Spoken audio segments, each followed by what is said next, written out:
Hi, patrons. Hey patrons, give me a C. Give me an H. Give me the D. A what? What was that last part with the guy in the bear Wait a costume? second. Don't know how to feel about that. Oh man, that's so great. Yeah, that's Um, right. Oh, we're talking about, Today we are recording on cheerleading. yeah, thank you. But once again, after all this time recording these videos, you'd think that at some point I'd remember to introduce our topic at the front of these. Nah, Yeah, that's okay. You don't uh, have to. it's a bad habit now. It's hard to break. So, Like the Offspring song. yeah, just like that. Got a bad habit. Um, Uh, this was hey, so fun. Jinx. I did that thing where I was able to like pull a bunch of really random facts together. Nice. Look at you. So I think we're gonna have fun with this No, one. you did it. Yeah. Wow. Cool. Love that. Uh-huh. Um, Yeah. very good. I was gonna tell you about another movie I watched recently. I already forgot. I watched The Atom Project with Oh, Ryan I heard that Reynolds. was really good. Like I heard there's like really wholesome and good, like almost like Space Goonies or something like that. Yeah, that's a good way of putting it. Yeah. Not treading a whole lot of like new ground on this, but it was fun. There was like a whole bunch of Marvel connections because it's like got obviously Ryan Reynolds is the main character and then Zoe Saldana and Mark Ruffalo and um there were like two or three more. I forget who they all were now. I was like, "Oh, look, it's all Marvel people making some side movies." I love that. But yeah. Very similar to the Marvel movies. In fact, you could understandably believe that it was a Marvel movie in many ways. Yeah, it has Uh, a little bit of that feel. it does. It does have a little bit of that feel. And so anyway, it was yeah, it was fun. It was short too. It was only like an hour, 40 minutes or something, hour and a half maybe. Pretty quick, tight little movie. Fun with time travel. I love that. That's so fun. Yeah. Yeah.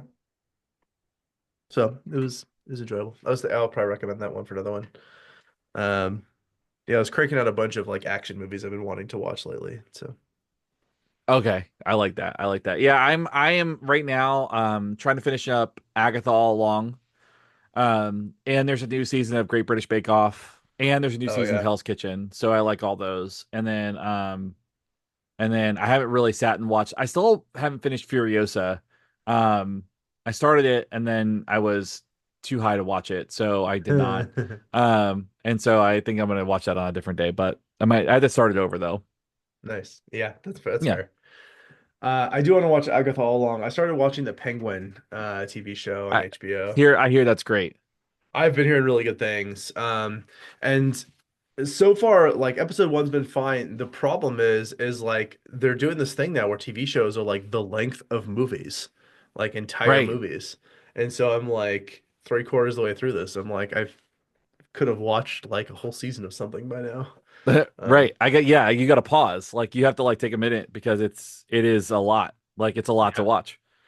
And I still never watched The Acolyte and um I missed like another Star Wars show or something. I don't know. I feel like I'm behind and I just can't consume that much Yeah. movies and television. So I didn't finish Acolyte because it was like kind of like okay. Kenobi was good. And I Ahsoka watched was good. Kenobi. I never saw Ahsoka either. That was the other one I was thinking. Ahsoka is really good. Ahsoka is, I think, the better of those three of the Star Okay, Wars cool. shows. Like, I think so. I mean, nothing's as good as The Mandalorian. The Mandalorian is its own great thing, um, but Ahsoka's really good. Like, it's a really good like dive into because the whole thing with Ahsoka is that she is Anakin Skywalker's Padawan. Oh, okay. So, like, her arc is really cool. Like, she ends up leaving the Jedi Order because they're corrupt and like fundamentalist, and so she goes to become a gray Jedi, and has white lightsabers, and she's very cool. And Nice. plus, Rosario Dawson is amazing. So She is amazing, yes. Very fair. All right, let's talk about cheerleading. let's do it. All righty then. Um, I'm going to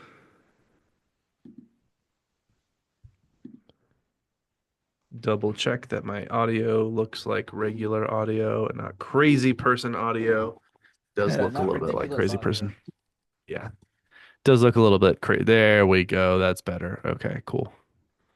That's nicer. Okay. Yeah. Now we're cooking with ass. I think it sounds like you might have missed some memos on the way things are said.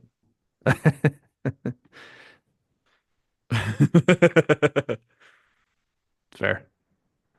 Or maybe I'm reworking these sayings so that they make more sense. I like that too. I do like Yeah, that. because we'd rather be cooking with ass than gas. Would we? I don't know. No, probably not. I don't know. It's Unless it's it's a like sexual thing. it could be. It certainly could be. Yeah. Cooking with a fine piece, meaning Mm-hmm. that they're helping Mm-hmm. you doing things. Yes. Mm-hmm. I What you, like that. I like that a what you're lot. making is like a vegan egg and bacon breakfast sandwich or something. I support that. All right. Um, cool. I'm ready to go. All right. Ready for me to count down? Yeah, let's do it. Okay. Three, two, one, go. Welcome to WHYWHY. I'm not gonna do the whole thing. Welcome to Why We Do What We Do. I'm your enthusiastic host, Abraham. And I am your stunt work host, Shane. We are a psychology podcast. We talk about all of the things that people do and animals do, and then why they do those things. And sometimes we talk about the athletic things that people do that like maybe look a little over the top, but there's like, there's some rationale here. There's some history. Yeah, and so today we're going to talk about cheerleading, which has I think I would imagine it evokes specific thoughts and maybe even scoffs. You might be going, "Why are we talking about cheerleading on a psychology podcast?" But there's a Yeah. lot of really cool things that come out of this. So I'm really excited to get into the history of it and some of the things that are related. We're gonna do those things. Exactly right. We're gonna lead the cheer on this one. We certainly And are. so if you're joining us for the first time, welcome. We are so happy to have you here. If you like what you end up hearing today, then you should definitely subscribe so that you hear more of us. And then you can always leave a rating and review. If you would like to support us financially, you can join us on Patreon, and you can go pick up some merch from our merch store. And I'll talk about all the ways that you can support us at the end of today's discussion. And if you are returning, then we are so happy to have you back. Thank you for sticking with us and tuning in to yet another exciting conversation where we take something and we that maybe is exciting and make it mundane. Just kidding. But Yeah. we take a nice scientific approach to understanding things, try and bring our own little brand of humor or what might pass for humor in our friend circles to that topic. And we're happy to have you all here listening with us today. So I would like to, as part of our congratulations, just acknowledge you on listening to this on November 6th, the day that this publishes. Wishing you a happy basketball day. Yes, it's also a happy button day. Here's a long one. It is International Day for Preventing the Exploitation of the Environment in War and Armed Conflict. Rolls right It's off a the tongue. lot. Just Yeah. so smooth, so smooth. I do Um, appreciate the sentiment, though. yes, I do like that. I do like that. It's also International Stress Awareness Day. Oh, be aware of that stress. Mm-hmm. Internationally, it is Marooned Without a Compass Day. Hopefully, not on an international space station, but hopefully, not anywhere, really. Would a compass work on a space station? Probably I not. feel No. like probably not. No, I feel like a compass is Earth specific. Well, planet specific, maybe. I don't know. Either way, marooned is a great term. it is. I It's like that one. National Block It Out Day. I like that. It's National Eating Healthy Day. Oh, okay. The opposite of that is that it's National Nachos Day. Which is, I think, a blast. It Yeah, is I love nachos. Saxophone Day. It's saxophone day if you like Less Than Jake or Streetlight Manifesto or, just ska in general. Great day Yeah, for Catch 22, saxophones. Mustard Plug, good stuff. Or maybe you're in Real Big marching band. Fish. Kenny G. All right, no, does he Sure. still play saxophone? Or was that He plays oboe? something. He Okay, plays I thought it was something. saxophone. Clarinet. Oh yeah, maybe it was the clarinet. Whoever your go-to saxophonist is, it is Drowsy Driving Prevention Week. That seems very important. Yes, it does. It's also Give Wildlife a Break Week, BRAKE, as in like don't hit wildlife while you're driving. Oh, I can definitely appreciate that. Don't hit people either while we're talking about Yeah. it. It is Key Club International Week. Is this Florida Keys? All 800 of them? I don't know. Maybe it could be. Yeah, I mean that'd be fun. I think if you were to do a Key Club International Week and it were the Florida Keys, it would just be everybody just drinking rum and listening and like reading Ernest Hemingway. So, Fair enough. it's Medical Surgical Nurses Week. Super important. It is actually Dog Film Festival Week. That's pretty cool. I love that. Air Bud on repeat forever. It Um, it's National Diabetes Education Week. is National Report Home Healthcare Fraud Day. That seems Mm, important. I like that. It's National Cat Week.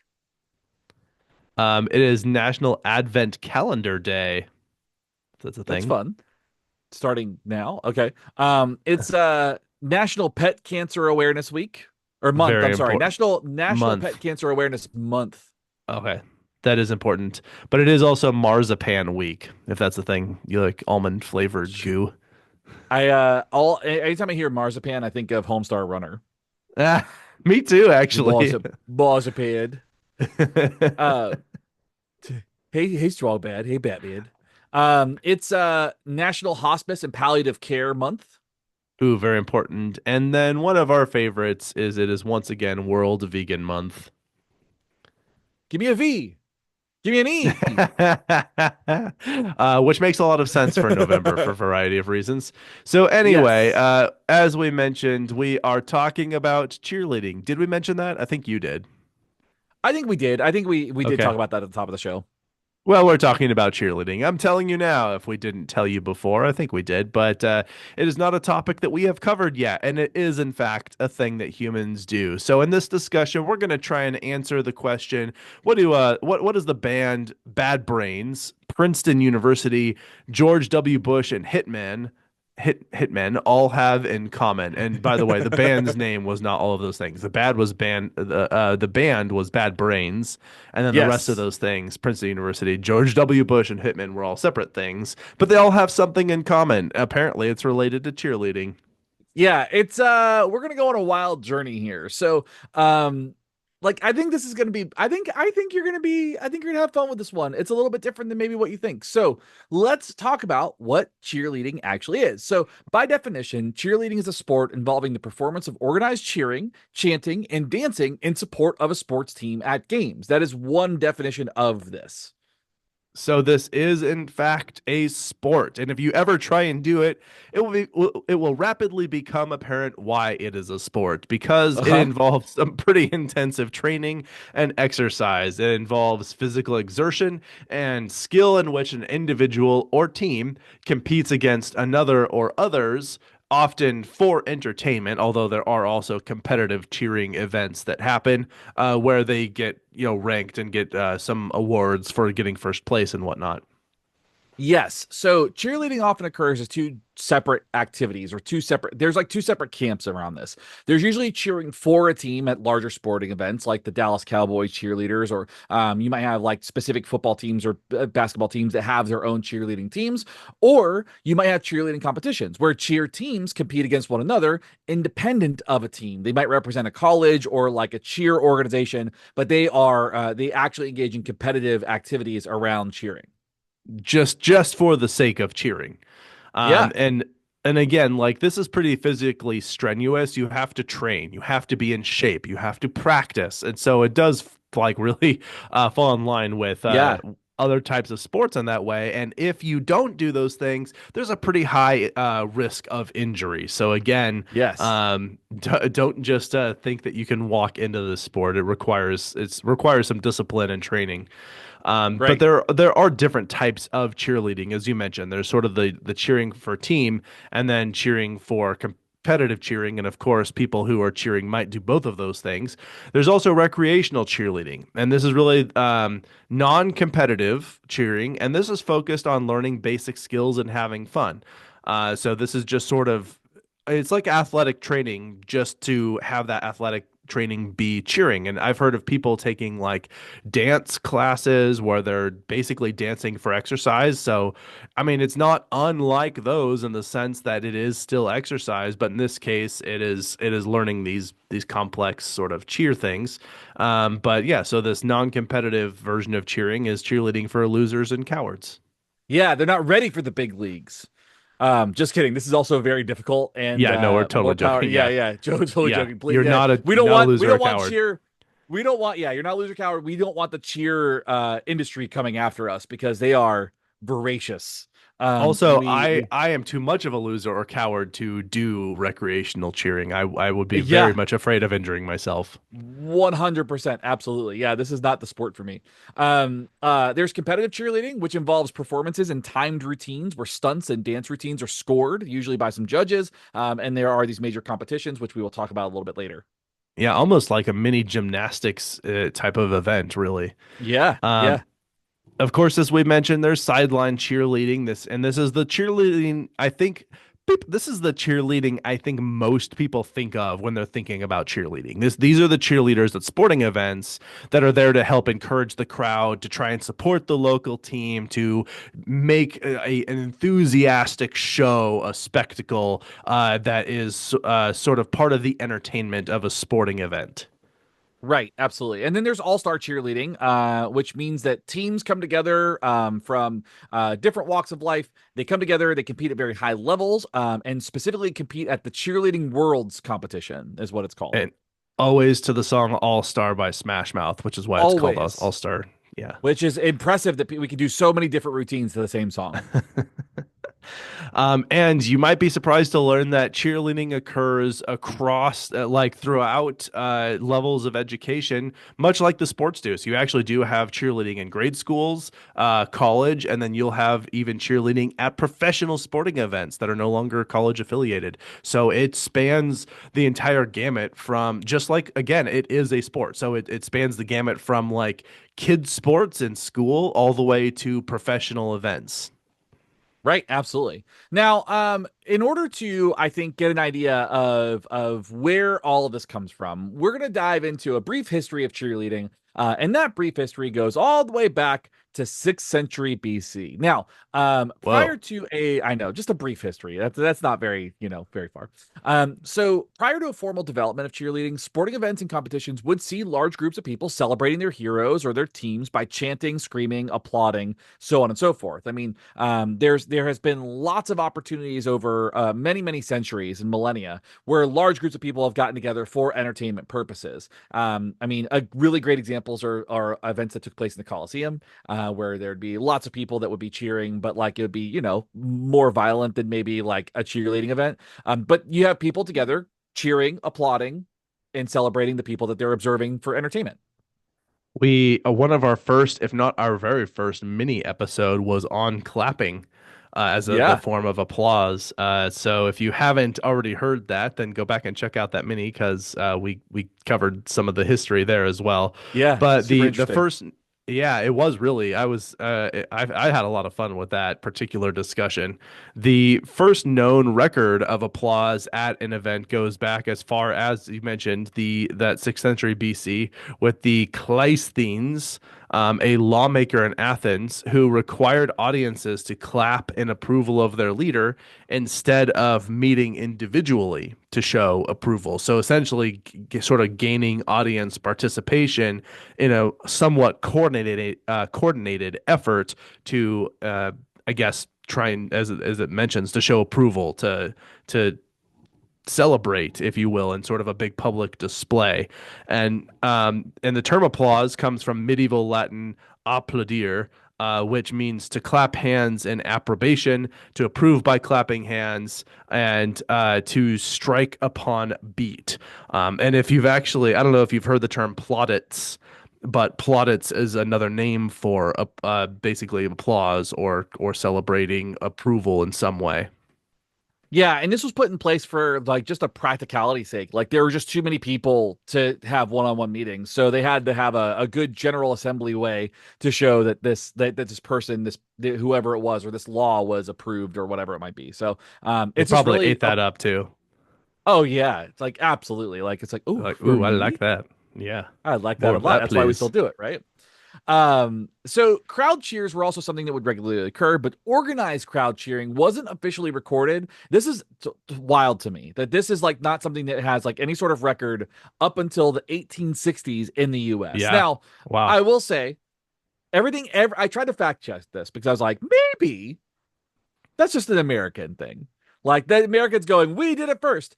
I could not find anything else that said that there was organized crowd cheering anywhere else in any recorded history. And I may be Ooh. wrong. Maybe I missed those gaps, but I could not find it anywhere else, which If was you really are not fascinating. American and you have evidence of sort of coordinated crowd cheering that goes back before that in your country, or even if you're American and you just happen to have knowledge of this in other countries, please reach out to us and let us know. We would love to correct this so that Yeah. we're really clear that we're portraying accurate facts because we do like there are things that we speak to out of our own expertise, but then of course we do rely on our ability to sift through the existing literature and find what information we can to and like I think we're pretty good at that for the most part because we are academics, we have published, we have done scholarly work, we know how to look through at least academic history, but we don't always find everything if you're not doing an exhaustive search, and sometimes even when you are, and we Yeah. really don't have the time to be investigative journalists out there searching around. So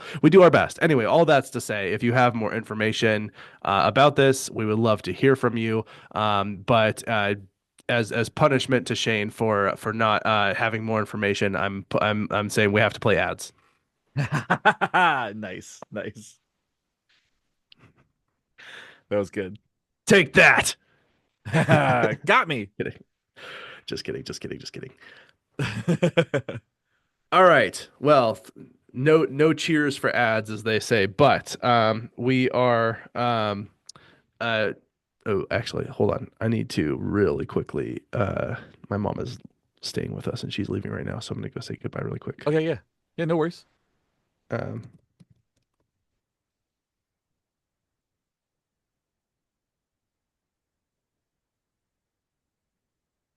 all right, be right back. All right, sounds good. Hi, folks. Shane here. Back with another episode of Where'd Abraham Go? He disappeared for a moment, and that's okay. He has to say bye to his mom, and that's important.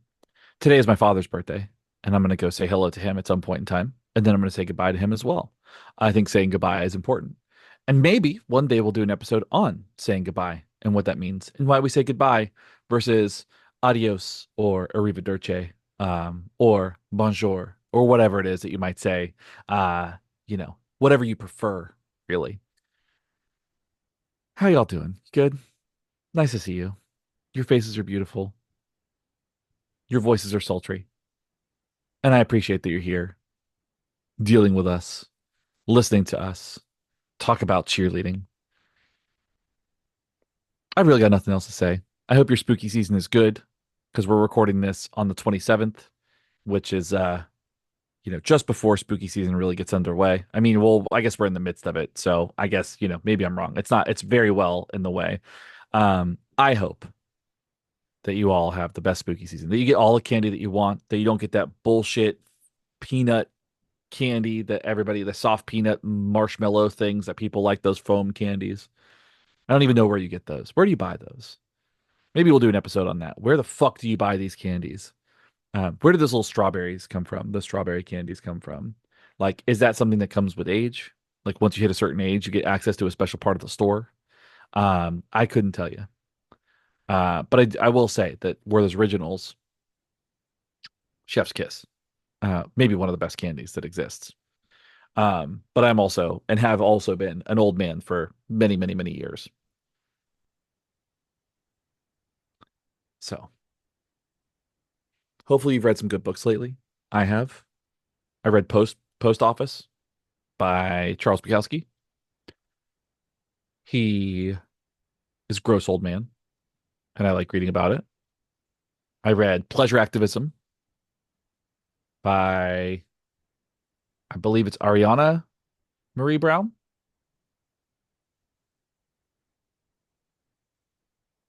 Adrian Marie Brown. Sorry. And that was very good. Very empowering when it comes to looking at sexuality and cultural factors related to that. So, really great book. Great recommendation for that. I met with my nutritionist last week. He's a butthole, and I don't know how I feel about him. Um, so I think that's going to be done soon. Listen to new records. Drug Church has a new album out, which is very good. 1349 also has a new album out that's very good. Blood Incantation, if you like proggy black metal. Japan Droids is really good if you like drinky rock and roll.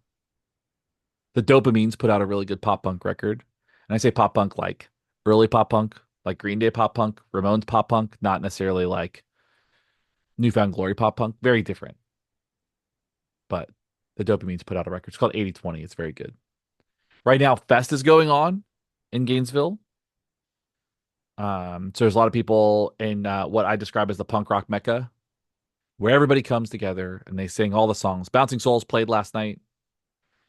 They played Hopeless Romantic from front to back, which is really nice. Page 99 played, which is cool. That they're playing shows again, and people really like them because they are a very cool band, and hopefully they put out a new record. They're a very interesting band. There's like 15 people in that band for some reason. What else can I share with y'all? I just got back from Canada. It was beautiful up there. I had poutine, Oh, I didn't which even is just basically mute my microphone. That was smart of nope. me. Yeah, we couldn't hear you. I was recapping my last week and a half with everybody. Lovely, thank you. Yeah, yeah. Yeah. So they had some stuff. It wasn't just me sitting here. So Okay, fair enough. yeah, Um, let's see. Okay, perfect. So we were at we were this. coming back from an ad break. Yeah, okay, perfect. And this was the University 1884 thing. Yes, yes, yes, Okay, yes. cool. All right. When I took out my AirPods, it indicated to my recording software to stop. So I am at 16 minutes and 45 seconds right now. Okay, I'm at 21 minutes and 20 seconds right now.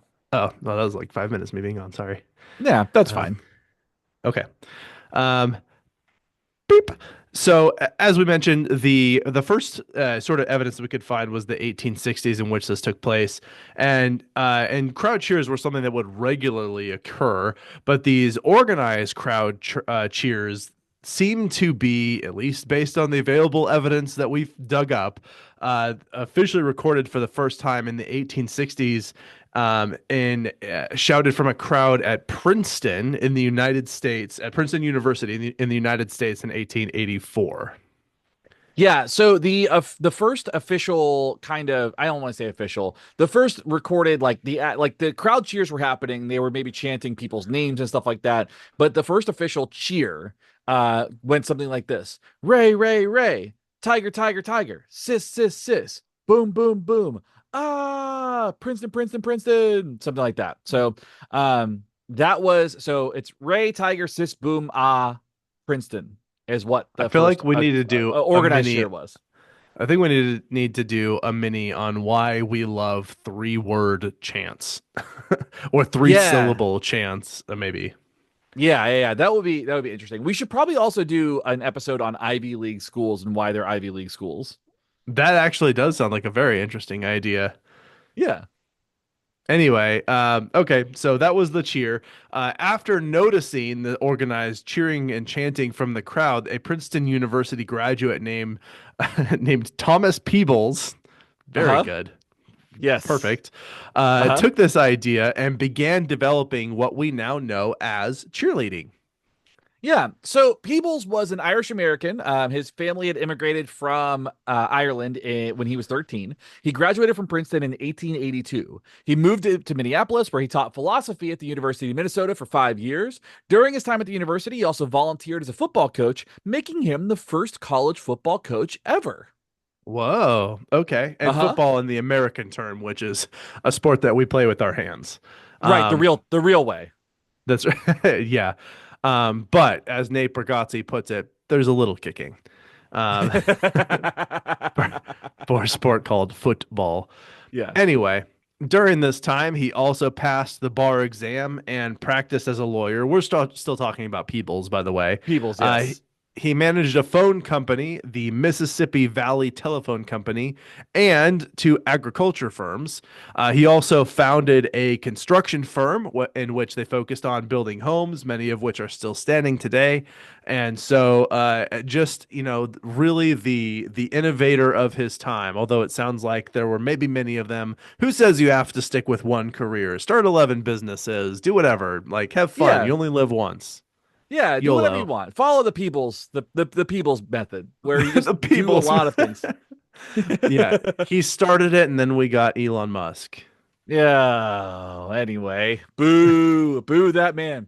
So during practices, the football practices, he would actually break teams up into two teams, and then he would host these scrimmages.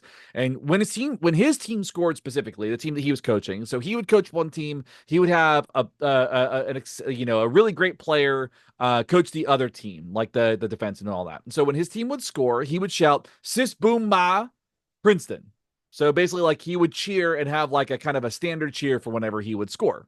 Sure. In Okay. response, yeah, so in response, the opposing team would shout "Rah rah sis ma." Rah rah rah ski. I'm sorry, rah rah rah ski uma is what I should say. Okay. And the call and response between the teams helped to organize planned crowd chants at the game. So they started doing this, and then those planned crowd chants would start showing up at the games as well. Okay. Okay. Interesting. Yeah, Uh, so essentially, what we have here is they're almost teaching the crowd to engage with this, and the teams maybe as well. Of like, let's have the the elements of the game punctuated by a sort of coordinated vocal thing that we all do together. right. So this chant, this cheer thing is like this sort of punctuates the parts of the game when things happen, which might help people also follow the game in a way. So that's pretty Right. clever, actually. That's a really Yeah, smart yeah. way of building engagement in it, where it's less of a passive experience and it's more communal. That's really smart. Right. Yeah. Um, on November 2nd, 19, not 19, 1898, Uh-huh. um, Trump was celebrating his 40th birthday. It had been common practice that the crowd would spontaneously break into these organized chants, which would vary across schools. But on this day, things were to change thanks to Johnny Campbell. It's a pretty good name That is too. We got some such an good American ones. name. That is Johnny Campbell really, is such an American name. yeah, yeah. Peebles is fun. I like it. It doesn't strike me as being like core American, but Johnny Campbell, that Johnny is Campbell feels American. it. Yeah. Uh-huh. Johnny Campbell feels it. Absolutely. Anyway, so he got up, went to the field, and led the crowd in this chant. So this sort of helps. So rather than them just knowing this is what you do and this takes place, we've got someone to sort of help conduct, if you will. They're now leading Yeah. this so that people can follow along. And so he is kind of considered then the first cheerleader. And yeah, so cheerleading celebrates its birthday every November 2nd. We just passed it, by the I way, know. cheerleading's birthday. We just followed this. We're recording this in the past, and you're hearing it in the future. So something happened on Tuesday. Some of you are happy, some of you are sad. I have no idea how I'm gonna feel. Hopefully happy, but that's how everyone feels. Oh But yeah. nevertheless, we just passed the birthday of cheerleading. So maybe, however you're feeling about the election that just took place, we can think about that instead. Yeah, it might be better. So, um let's talk a little bit where this goes next. So we've got Johnny Campbell, who's the first cheerleader. Now, after he decided that he was going to be the star of the show, there something Sure. developed called yell leaders. And these Okay. yell leaders were the people that would get crowds cheering and they would get crowds chanting. Like they would be the Johnny Campbells of that group. They would show up, they would start leading the chants, they would get people involved. They would use things like Nice. megaphones, or like those big Sure. like those horns that they would use Yeah, yeah. because they didn't have electronic ones. They would use arm motions to keep the crowd in time. They would use signs. They would use pom poms, Oh. and they would use basic jumps and stunts to get people riled up. So these yell leaders were the people that were getting the crowds going and like doing all the things that we know cheerleaders do today. Yeah, wow. Okay. It's all coming together. I'm seeing it. Uh-huh. Yeah. This makes a lot of sense. Okay, cool. So I got you here. And I Yeah. imagine then with the pom-poms and the coordinated sort of hand movements sort of help continue to just drive the engagement. It's more of the Yeah. conducting and more signaling. Like this is the thing that we're all doing right now, and you can sort of see this choreographed effort that results in this cheer, this participation, and this entertainment spectacle that's part of the sporting event now. Um, Right. Up until World War II, cheerleading was actually a male dominated practice, as you may have actually gathered from this, kicked off by Johnny Campbell. I feel like that's how I Johnny have to say Campbell. it. Yeah. Oh yeah. Yeah. Johnny You can't say it any Campbell. other way. Ooh, Johnny Campbell. Anyway, and there was this yelling that was involved. It was this highly athletic thing, so it was this male-dominated practice to begin with. But because, of course, World War II is happening, all the men are going off to war. Sports were continuing to. They were trying to keep morale, like they wanted to have these sporting events, keeps people spirits up. It keeps them engaged. It keeps them lively and interested, and takes their mind off the bleak gloom of war, I guess. And Yeah. cheerleading started to shift to a female-led activity, which of course is largely how it continues today. Although it is, I think, maybe more mixed now than it has been in the last maybe half century or so.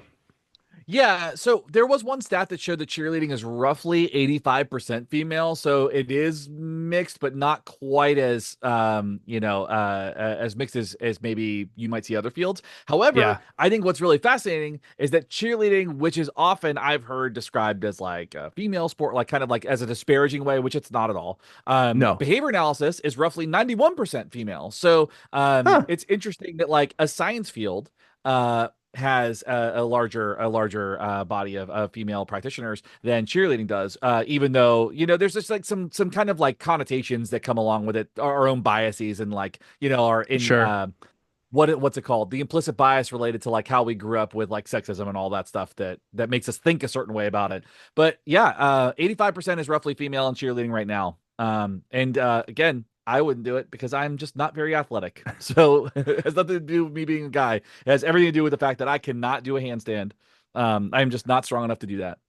Actually, most of our audience, according to Spotify at least, is female. But Interesting. so that kind of does make sense. Where'd you get the Yeah. 91 statistic for behavior analysis? The BACB. Oh, okay, great. All right. Well, Yeah. I mean, they would have the data. Um, Yeah. all right. Well, continuing on the history of cheering here in 1949, so we're now past World War II.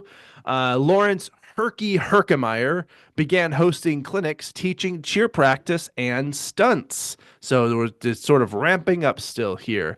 The first clinic ever apparently hosted only 52 people, and the next one, this proved popular and successful and effective because the next one hosted 350.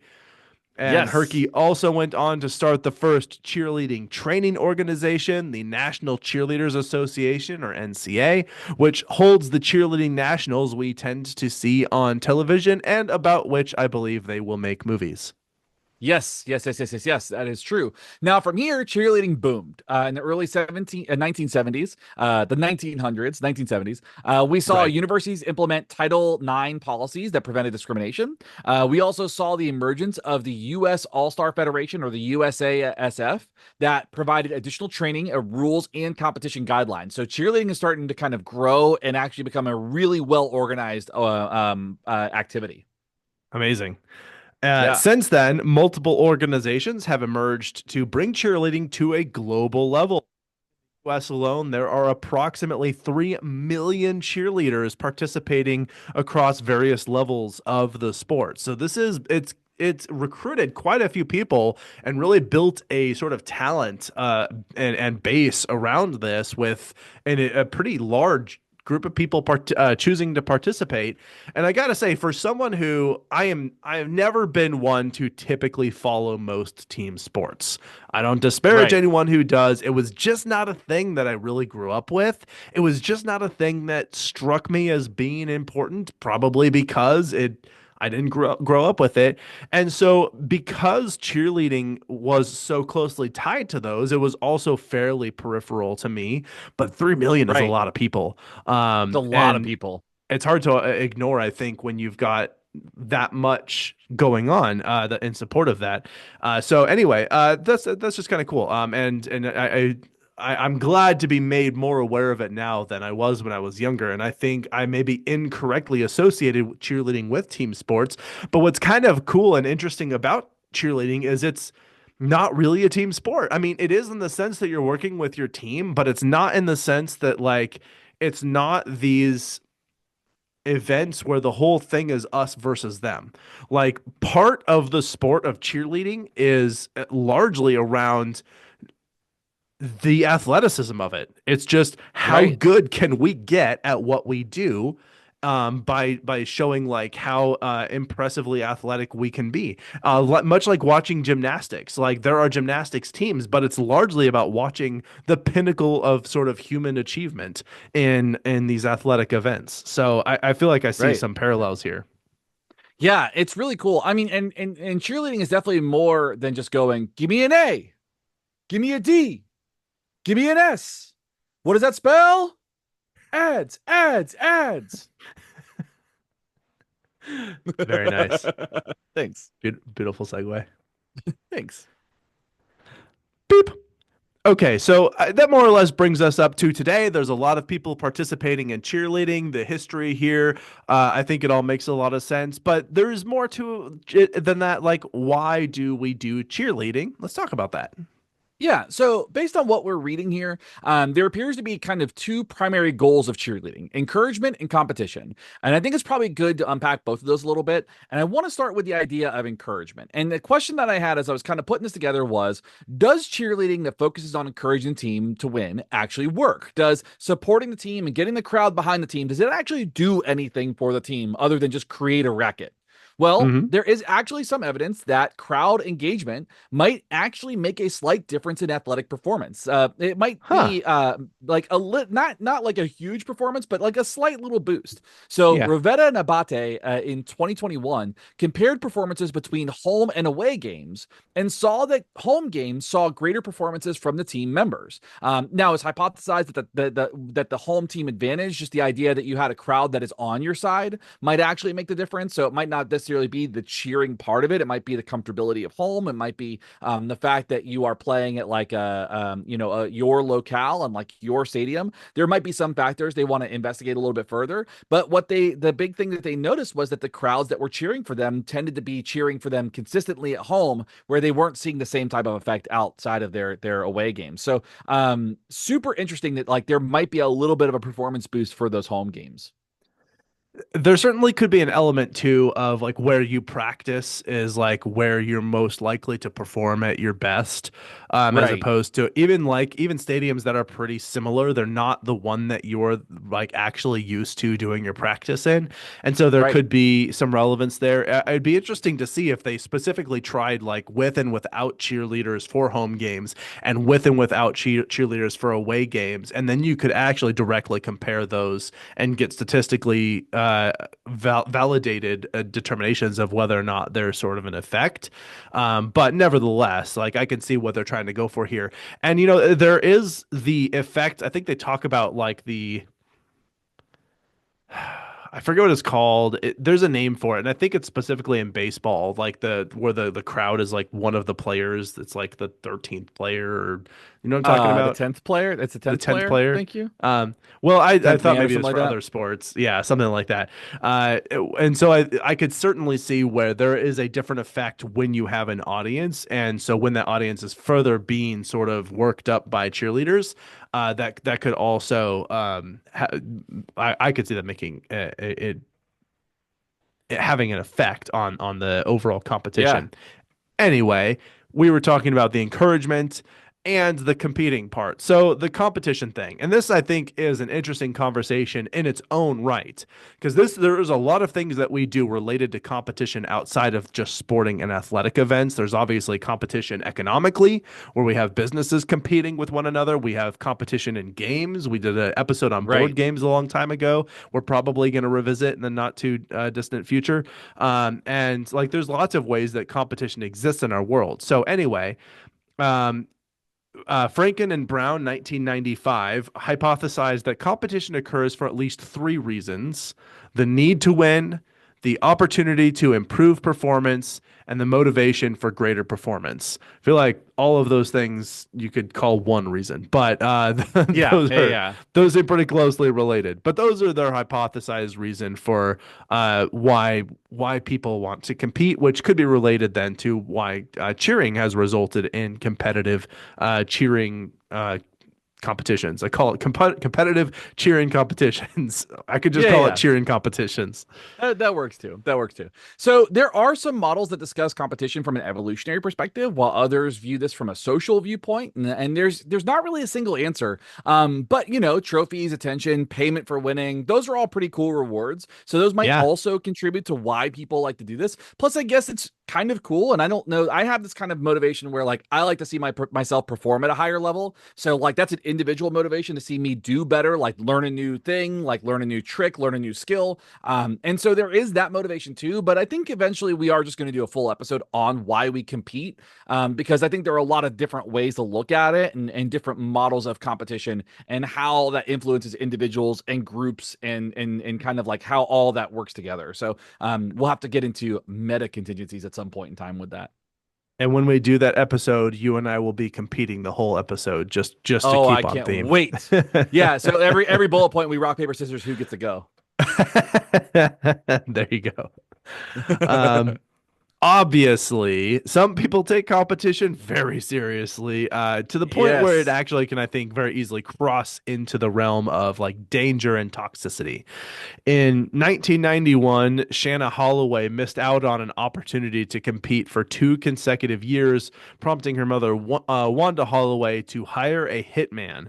The goal was not to take out Shauna's competition directly. Rather, she hired the hitman to murder Verna Heath, the mother of the girl who had beaten Shanna, to get the spot. So that's our hitman tie-in. I Yep. think, man, Yes, there's that one. is There's one. intense. And we got Princeton University so far, and we've Yep. got a hitman. So Wait, the wasn't first there was one more that I thought we had accomplished so far as well.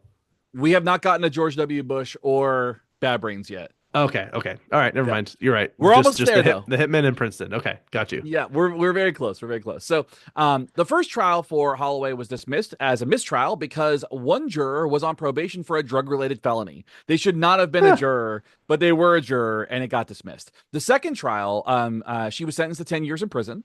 She only served 6 months and was released on a 9.5 years probation settlement. So, like, she got out, but she was still on probation for another nearly 10 years after that. Stop the violence. Yeah, yeah, it's not worth it. I mean, I hear I have a friend whose kids are in cheer and they're like very very young. And Yeah, she's like even at that level, it's so highly competitive. Like the rules and the guidelines are so strict. It's such a unique culture. It's like yikes, everything is so regulated there. Yeah. man. They're like poisoning each other's Ozempic shots. Yeah, it's so Um, scary. just kidding. Please don't do that. Please be nice to each other. Be Again, nice stop to the each other. It's violence. all fun and games. Well, let's talk some more about some of the science here of in cheering and understanding what's going on. Mu Deng and colleagues in 2022. Thank you. I was so hoping you would say that. Not Mu Deng, but Deng, spelled the same way. Um, Uh-huh. also saw that ongoing cheerleading practice can actually improve self-esteem, specifically related to factors such as physical attractiveness, physical quality, and physical self-worth. And they also saw improvements in sleep and eating disorders, depression symptoms, and just overall mental health well-being.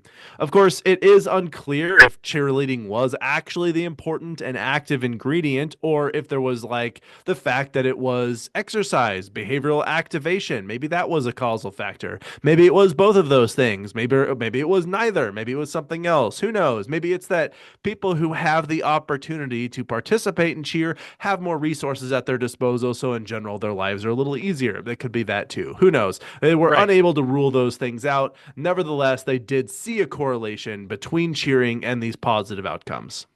Yes, which was kind of cool. According to usacheer.org, which I cannot imagine has any sort of like bias towards making cheer sound good. No, not Um, at uh, all. no, no, no. Cheerleading is generally considered safer than basketball, soccer, volleyball, and softball, with less annual emergency room visits than those sports as of 2023. But to kind of like counterpoint that, Mueller in 2001 basically said cheerleading had some of the most catastrophic fatal injuries just behind football, specifically for female-led high school sports. These incidences Yikes. have reduced. So according to that USCheer.org survey, that was 2023. Mueller in 2001. That's a 22-year gap. So like there have been improvements in this. So like we're talking about a pretty big gap in those data. But the Mueller report actually showed that this different Mueller report. These incidences. This was. I mean, it could have been the same Mueller. Could you imagine if it's the same Mueller? There was no collusion between the cheerleaders and the USA Yeah, Cheer.org. and Nike is not involved. That's right. So these incidences though have reduced due to the implementation of better rules and training to support athletes. But cheerleading specifically, and this was a stat that I found across kind of multiple sources, cheerleading accounted for 65% of all catastrophic injuries in girls high school Ooh. athletics. So Oh, cheerleading goodness. is largely, and when we say catastrophic, we're talking about serious like ligament injuries more than anything. They said that Yikes. like ankle ligament injuries are the worst ones.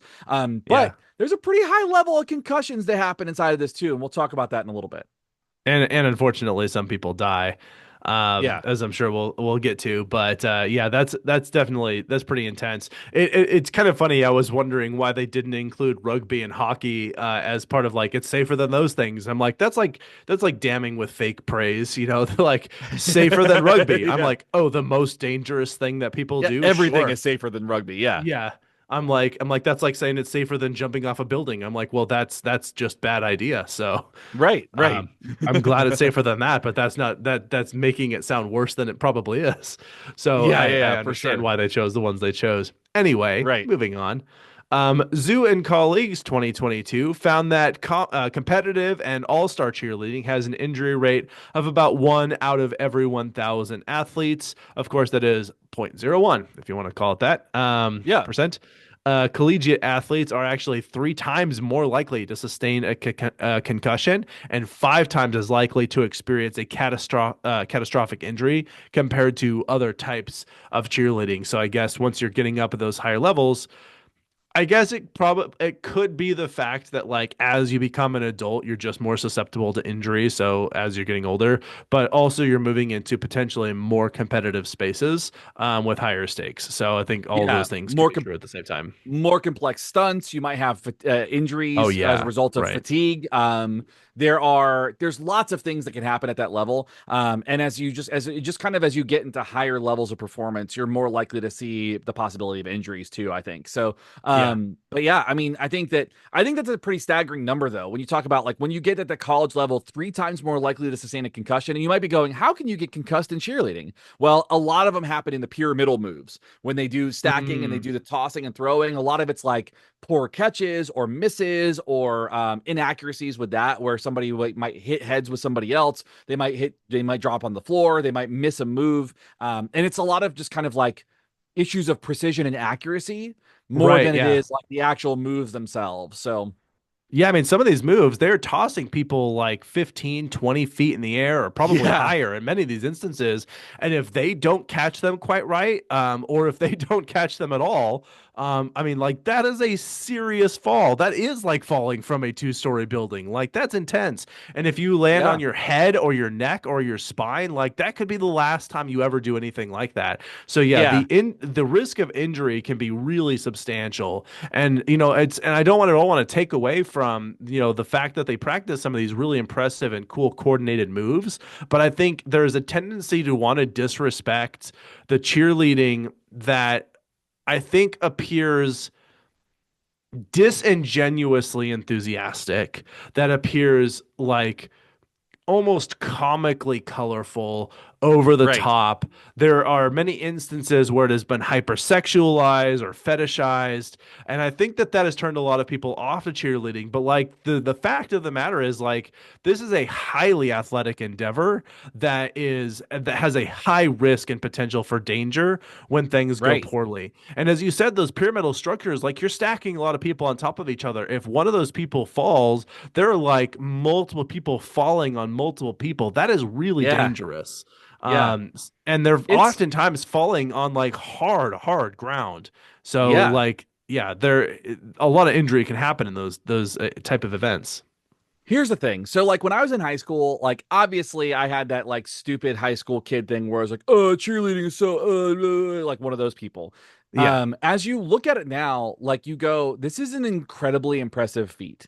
Like this it is is. truly like it is it's absurd. It is amazing what these folks can do. And it's just something that is so far out of my skill set that I just kind of Right. am amazed. I can't help but be amazed by going, "Wow, like I can't even do a cartwheel without falling on my ass, right? So like let alone anything. I can't Same. do anything that they're doing. So like it's really impressive to watch these folks do this at such a high level of performance. I mean, this is like one of those things where you go, when you talk about human behavior and you watch these levels of performance, these people that just keep raising the bar as like what humans can do over and over and over again. It really truly is an incredible feat. So like It it is is. I Yeah. we have a huge respect for the folks that are doing this because it is just so it's a marvel of human behavior. And I do think it is unfortunate that the direction that it went is this sort of misogynistic, hypersexualized, fetishized Yes. thing, which I don't think it is inherently. I think that's something that was superimposed on top of it in spite of the fact that it is a really cool athletic thing that people are able to Right. accomplish. So, like, I think the culture around it that got superimposed on top of it is really unfortunate because I think it's really worth appreciating the level of elite athleticism that is brought into this sport. That Yes. I mean, frankly, as you said, like I have never have never in my life been able to do the kinds of things that they pull off that seem like they're outside of the realm of what human beings should even be capable of, and yet they do it because they train hard, they work through it. They build up their strength and their athleticism, and they do these really cool things. So, my biggest hope is that they continue to improve on the safety of this, so that people do not get injured, and that they also we continue. I think without being in the arena of like high schools and colleges and cheerleading, it feels like the the sort of hypersexualized superimposed interpretation of this has diminished. I hope that's the case. I don't know if it has, Yeah. but it feels like it has. And I hope that that continues. I hope that we can treat this as the sporting event that it is without it being something where we judge people based on some perceived sexuality that is not actually a part of their sport. Right, absolutely. So, what we can say though is if you want to judge anybody, judge the folks that have put these ads out. Yes, yes, yes, yes. You've gotten so good at this. It's so fun. All right. Well, we do have some more interesting things to say besides our continuous ranting of the things that we think of as our values. They are our values. We don't have to just say that. We don't have to add that many qualifiers. Our Yeah. values are to respect people and honor the work that they do and to treat people with compassion and to end violence. But anyway, we have other Yes. interesting things to say. One of them is that Daytona Beach, where Shane is, hosts the annual Yep. NCAA College Nationals every year, which is one of the largest cheerleading competitions in the world. And it takes place in the historic band shell. What is band shell? What does that mean? Yeah, so the band shell is like it's one of those structures that it's for music, like for music structures where it's like the Okay. actual like concave like half circle type of situation, Oh, got for you. Okay. acoustics, all that. And so there Yeah, yeah. is a historic band shell and it exists on our beach. Oh, So you got the band shell and you've got this big concrete plate where everybody hangs out, and then there's the beach like in the background, in the backdrop. It's incredible. It's beautiful. And so here's a fun fact too. Two things. Three things. First of all, my first concert ever was seeing Cheap Trick at the Bandshell in 1988. wow. So that was the You first. would I have was two been years like, old. what? Yeah, two. I was too. And so I don't remember it at all, but I saw them there. And second, Bad Brains, the punk band, the one of the most influential and important punk bands of all time, Bad Brains, played there at the band shell in the 80s. And there's a really cool video on YouTube that you can watch them performing at the band shell in Daytona, the same place where they hold the NCAA College National Cheerleading Competition, which is an international, highly competitive competition they hold there every year. So Man, that's where Bad Brains comes in. this almost makes me want to do a whole thing about just entertainment venues because it is wild like how many different types of events entertainment venues have hosted Yeah. and like the kind of accommodations, the different accommodations those types of events all need is Yeah. it's just fun to think like if I was standing in the same spot and zoomed back like 40 years, what would be happening? And it's like, oh, this influential punk band would be playing. If I zoom ahead another 30 years, I'm like, oh, there's a cheerleading competition happening all around Yeah. me. Like just how wild it is that those It's so differences wild. all sort of happen. And a Sugar Ray cover band. I used to work at the Starbucks that was like at the band shell. So like I would work during cheer week, and it was Oh, a wild. nightmare. Nightmare. The amount of extra caramel frappuccinos I'd have to make every morning from 6 a.m. Astounding. We actually talked about like we would have to squeeze the caramel bottle so hard because there would be so much caramel. Like we developed a syndrome called caramel tunnel syndrome instead of carpal tunnel because our hands would hurt so much because it was so much extra caramel. That's very good. Yeah, it was Um, fun. fun fact. Anyway, by the way, that in case no one caught it, that was our Bad Brains tie in there. Yes, yes, it was. Our next one here is fun fact: George W. Bush. Yes, our 40 was he second president, I think so. 41st. Let's look this up. Real time fact checking. 43rd?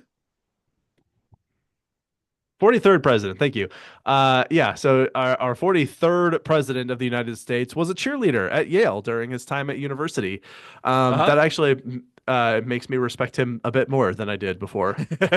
Yeah, I mean, there's not a lot there. There's not a lot of Yeah. respect for that guy, but like Yeah. it's bumped up a little bit, I would say. Yeah. Shane is gesturing with his hands where if you had your baseline level, you could move it up one notch above that. The baseline level is not high, but one Yeah, notch up is yeah. still a move in the right direction at least. Yeah, yeah, yeah. Absolutely. Also too, I thought this was a really fun fact. Cheerleading is estimated to generate about $2 billion a year between training camps, television deals, Wow. sponsorships, competitions, merchandising. $2 billion a year in the US. That is $2 billion more than I make. That's Yeah, yeah. Yeah. That is so much more money than I could imagine. I had no idea they were moving that kind of cash around. That's impressive. Uh-huh. Yeah, it's wild.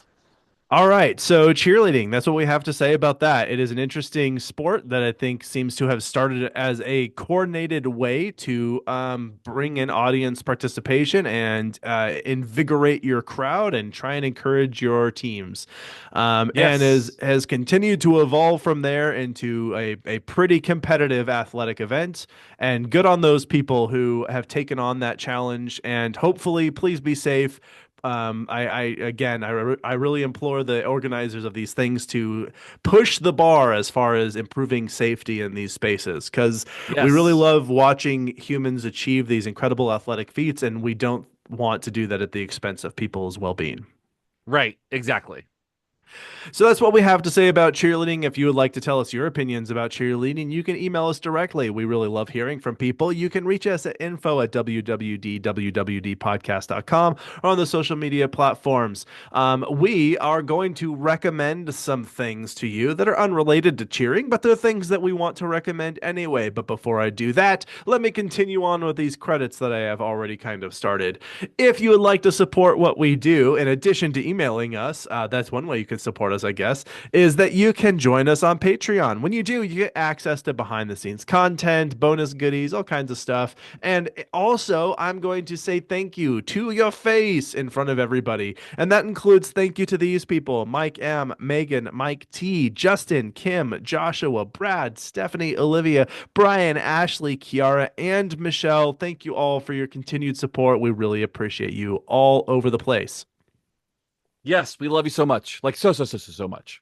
And you, listener, if I didn't say your name, well, I could. You go ahead and join that group, and we'd be happy to have you over there. If you would like to support us in a way that is not a commitment to monthly subscription membership service, where we read your name and appreciate you mightily, you can also head over to our merch store. We sell mugs and hats and beanies and sweaters and all kinds of stuff over there. But if you don't want to drop any dough whatsoever, you can leave us a rating and a review. At least a rating. You can just click those 5 stars. If you're feeling up to it, write that review. Makes people feel good. And tell a friend. Go word of mouth. Just say, check out this cool podcast I heard about cheerleading. And then they will subscribe. And then we'll have more people just like you joining us every week. And that's just lovely. So we appreciate that too. Yes, we do. Absolutely. Thank you so much for your preparation on these notes and for recording with me today, Shane. Thank you. Thank you everyone for listening, and thank you to my team of people without whom I could not make this podcast at all, but let alone this episode. So writing and fact checking from Shane, Katie, and myself. Our social media coordinator is Emma Wilson, and our audio engineer who does all of the important work that makes this sound like two people having a conversation is Justin Greenhouse. Thank you so much, Justin. Ah, so great. I think I have gotten through our credits. Are we ready to recommend some things? Let's do it. All right, we are both recommending very similar things today. We just got Yay. out of the Halloween season, but while in the midst of the Halloween season, we have been enjoying some spooky things, and we have not recommended them all yet. One of the spooky things I got to enjoy was this movie on released on HBO, and it is called Salem's Lot. If you've heard of this, it is because it is an adaptation of the Stephen King novel, and not the first one. This has been done Nope. before, but this is so it's sort of in the horror movie realm, I think.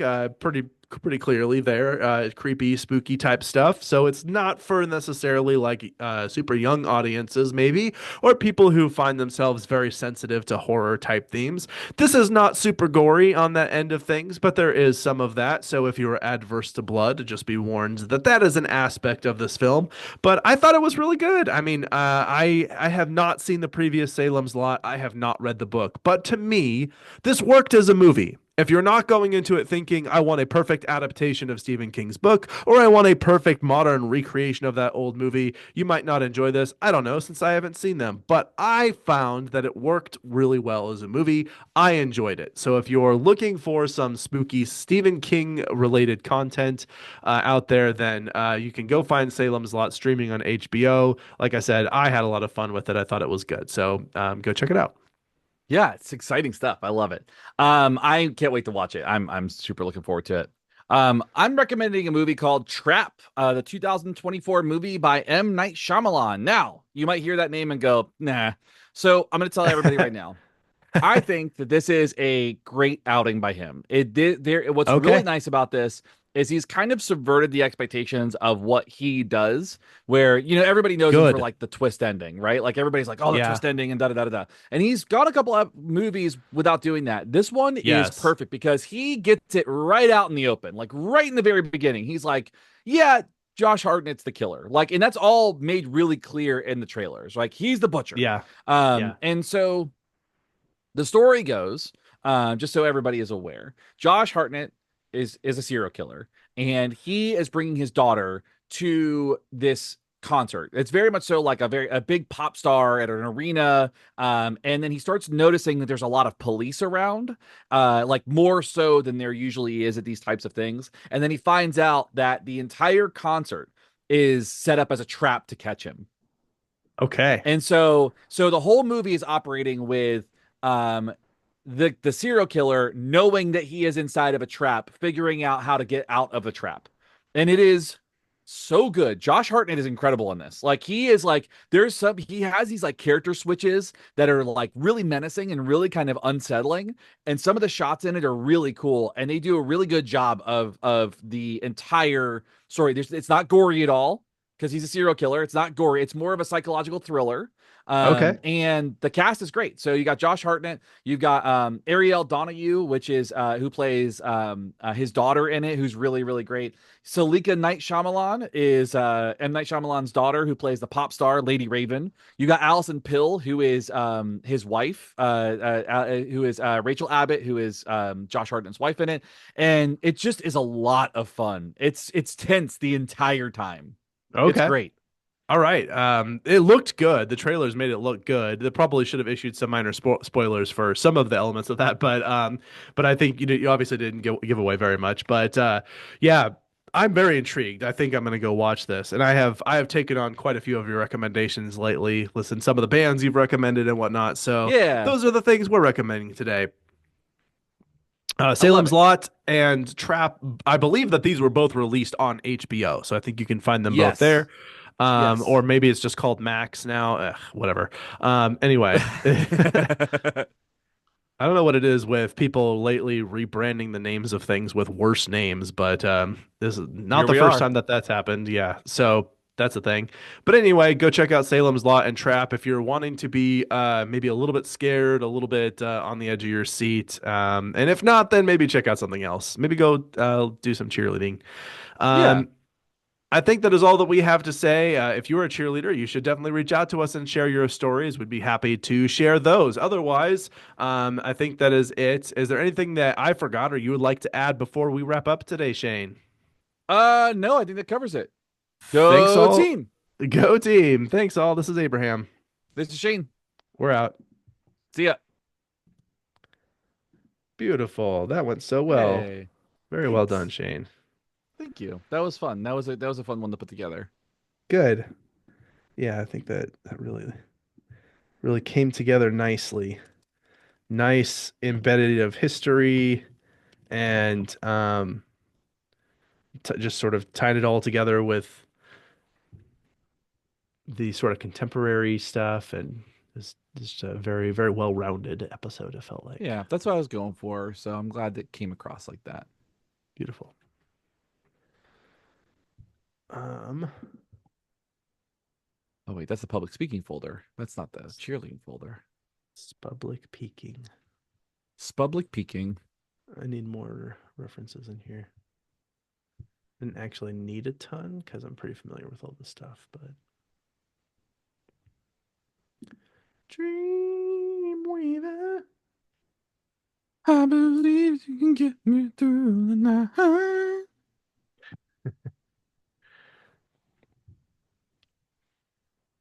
All right. I am exported and ready to go. Did you get roast dinner day? I did not do that one. Okay. Roast dinner day. And you already got Sadie Hawkins, Hug a Musician, Mm-hmm. Symphonic Metal. Yeah. Fuck. So you can reference blood incantation for that one. Indeed. World Kindness Day. Oh yeah. Yay. Did you get that one too? I thought so. Oh, you did, yeah. Yeah, I did. Yes, I did. Do we And want to then end the recording for everyone? oh wait, we should. Thanks, patrons. See you next time in like five Thanks, minutes. patrons. All right, bye.